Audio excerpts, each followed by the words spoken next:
Ada seorang santri bernama Daud. Suatu malam, tepat jam 12, Syekhona Khalil Bangkalan mengajak Daud pergi keluar dari rumah.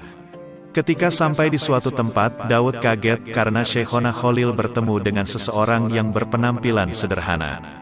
Orang itu memanggil Syekhona Khalil dan mengucapkan salam kepada beliau. Syekhona Khalil langsung menjawab salamnya, kemudian keduanya saling berpelukan.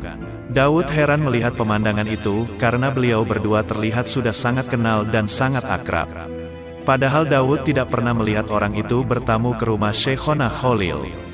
Setelah berpelukan, Syekhona Khalil berbincang-bincang dengan orang misterius itu. Keduanya asyik ngobrol, sedangkan Daud hanya diam dan mendengarkan saja. Saking lamanya beliau berdua ngobrol, Daud sampai kesal, mangkel, dan menggerutu dalam hati. Orang ini tidak punya sopan santun, kalau ada keperluan kepada Syekhona Khalil kenapa tidak langsung sowan saja ke rumah beliau, kenapa harus bertemu di luar kayak gini, tengah malam lagi, gerutu Daud dalam hati. Beliau berdua masih saja asyik ngobrol seakan-akan lupa waktu kalau sudah sangat larut malam, sementara Daud tambah kesal, mangkel, karena selain dia sudah sangat ngantuk, dia juga dikerubunin nyamuk dari tadi. Sampai kulitnya bentol-bentol yang digigit nyamuk. Daud jengkel dan marah dalam hatinya. Setelah sekian lama asyik ngobrol, lalu orang misterius itu pamit kepada Syekhona Khalil dan mengakhiri obrolannya.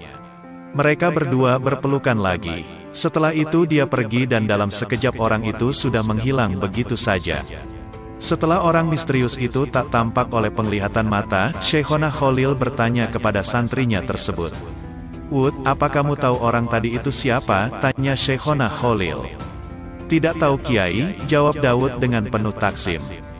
"Beliau adalah Nabiullah Khidir. Tidak mudah bertemu dengan beliau, siapapun kalau ingin bertemu dengan beliau harus banyak berzikir dan mendekatkan diri kepada Allah, dan jangan melakukan apa yang dilarang oleh Allah dan Rasul-Nya," Syekhona Khalil menjelaskan dengan tegas. Mendengar apa yang didawuhkan Syekhona Khalil itu, Daud tubuhnya lemas dan tak habis pikir orang yang dia lihat dari tadi bersama Syekhona Khalil ternyata adalah seorang Nabiullah Khidir, gurunya para aulia. "Kenapa Kiai tidak ngasih tahu dari tadi, kalau beliau itu Nabiullah Khidir?" Daud balik bertanya sambil sedikit protes. "Makanya, Daud kalau mendampingi kiainya itu harus ikhlas dan sabar," jawab Syekhona Khalil seolah tahu yang ada dalam hati Daud.